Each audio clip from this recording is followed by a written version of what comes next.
Artista Search sa telebisyon. At sa unang banat ng Monday morning natin, isang 2-year-old poodle magpapakitang gilat sa atin ngayon. Si Red ay alaga ng dog trainer na si Randy Macalma. Kung ang Party Pilipinas ay may dance diva, si Red naman ang dance diva ng mga aso. At ang kanyang specialty, ang tinikling. Si Red na kaya ang magiging kauna-unang ultimate dog survivor? Tutukan yan dito lang sa Bow Wow Wow! The Great Doggy Pasiklaban ng Love ni Mister, Love ni Mrs. Kung sa tingin mo ay mas kakabog pa ang aso mo kay Red, mag-email na ng video sa lmlm@y7mail.com. Huwag kalimutang ikwento kung bakit espesyal ang alaga mo at baka siya na ang next wonder artista dog na hinahanap namin.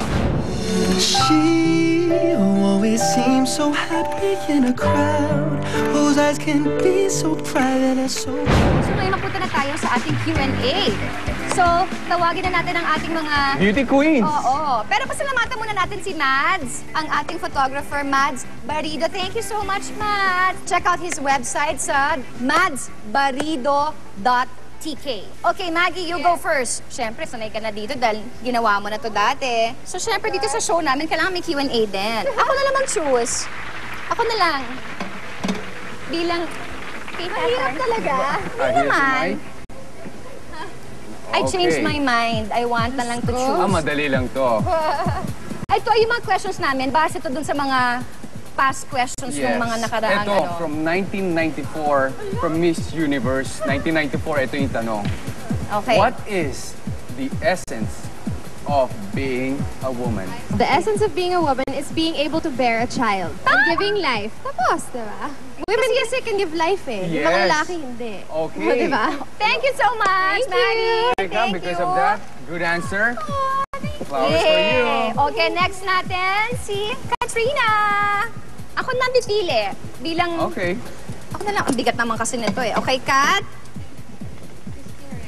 O, tatayan ang question. Okay. Nako, ready ka na? Hindi pa po. Ito, Just... from Miss Universe 2010, what is the biggest mistake in your life?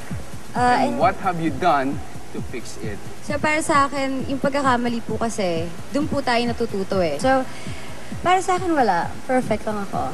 Okay, with that, siyempre meron kang flowers. Thank you. Thank you so much. Next, we have Miss Iza. Nakaka-tense naman tong mga Q&A na to. Sige, ikaw na, tatay. Here you go. Good evening. Joke lang. Pag ako'y rin-nervous Talaga akong pwede maging beauty queen kasi lalo naman ako. bungis, ang mga bungisis. Okay, Ito, tatay. question to from Yes. Miss World 1993. How would you tell a little girl who is suffering from low self-esteem to feel better about herself? You know, nobody in this world is perfect. We all have our weaknesses and we all have our strengths. All you need to do is to focus on your strengths and you will grow up to be perfectly flawed like everyone else. Like Isa Calzado. Wow! I love it! I love it! Nandahin man, American flowers! Thank you so much! Ladies, come on! Ayan! Let us Thank you so go. much again! Thank you for having us here. And Isa, thank you. Regarding your new show. Ang Yes. Beauty Queen. Sa October 18 na po. Ngayong araw yan. Mamayang gabi. Tonight. Mamayang gabi lang po sa GMA Telebabad after Illumina. Dahil dyan, maraming salamat po. Ayan, abangan niyo po, magsisimula na ang Beauty Queen mula sa direksyon ni Direk Joel Lamangan. Bukod pa sa aming tatlo, makakasama din po natin si Marvin Agustin, si TJ Trinidad, si Luis Alandi, at ang mga batikang aktor na sina Elizabeth Oropesa, Miss Carmi Martin, Mr. Bembol Rocco, Mr. Herman Moreno, Miss Gloria Diaz, at marami pang iba. Alright, thank you so much, girls. This is for you, Maggie. Simple remembrance from our show. Thank you so much, Isa. And kay Kat, thank you. Thank you so much for guessing. Aabangan namin yan tonight, ang Beauty Queen. Alam mo, tatay, maraming katulad na sinabi mo, sobrang ang dami-dami talagang nag-aabang. Kasi yung teaser pa lang, yung Akala ano mo, pa lang, totoong pageant, honey. sobrang ang ganda. Alam mo, sabi ni Zoran kanina, sorry honey, but I have to say this. Sabi ni Zoran kanina, yung mata daw niyang lilikot. Buti lang hindi ako selosa. Sabi ko, medyo matakot na yata ako kung ako yung malikot ang mata, diba?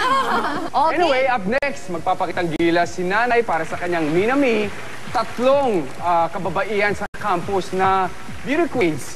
Gusto magbago ng itsura, ng pananamit. Correct. I-makeover natin yan. Yes. Maya. Kaya naman, stick around dahil susunod na ang Ninang